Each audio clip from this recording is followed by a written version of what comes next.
En peu de mois se sont succédés les actes d'origine criminelle perpétrés un peu partout dans le Nord-Mosellan touchant les aires d'accueil de gens du voyage.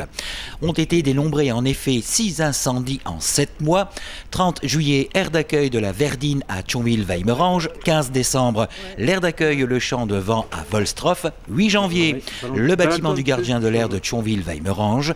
11 janvier, incendie du local du gardien de l'air de Yutz. 13 février, l'aire du Champ de Vent de Volstroff à nouveau. Et le 20 février, c'est Nilvange, le local technique du gardien de l'air Lola Flores qui est incendié. Alors, vers 3h du matin, environ 3h, 4h, les pompiers ont été alertés par les gens du voyage. Une voiture est passée en trompe ici, a klaxonné juste avant de partir pour permettre aux gens du voyage d'enlever les premières caravanes où il y avait 3 ou 4 enfants. Avec les 4 gamins qui étaient encore en pyjama pour les mettre à l'abri.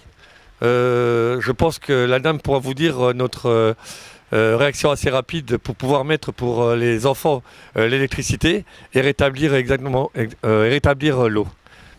Moi, personnellement, j'ai pas vu le feu parce que je dormais. C'est mon fils de 13 ans qui nous a réveillés, qui hurlait par la porte, qui a réveillé ses frères et qui les a descendus du lit pour dire qu'il y avait le feu, qu'il fallait qu'ils sortent de la caravane.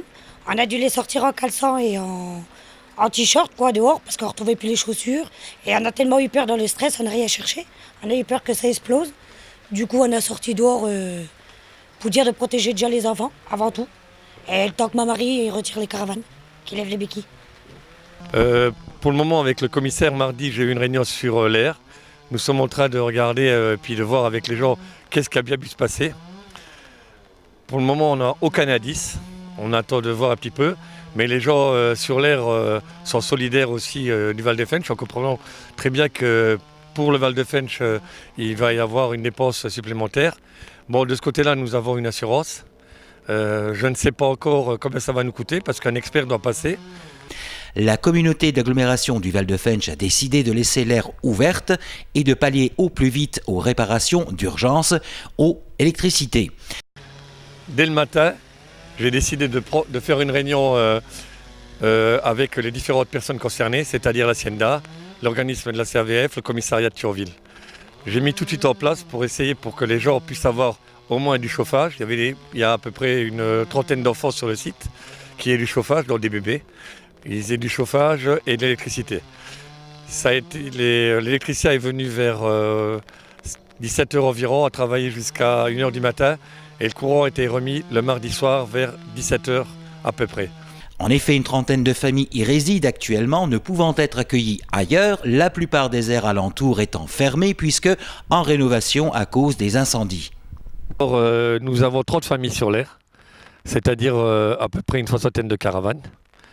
Le gros problème que nous allons avoir par la suite, c'est que nous aurons du mal à appliquer le règlement intérieur qui dit que les gens ne doivent pas rester plus de 3 mois parce que nous en retrouvons actuellement surtout aussi bien sur le Val de Fensch que le Port-de-France.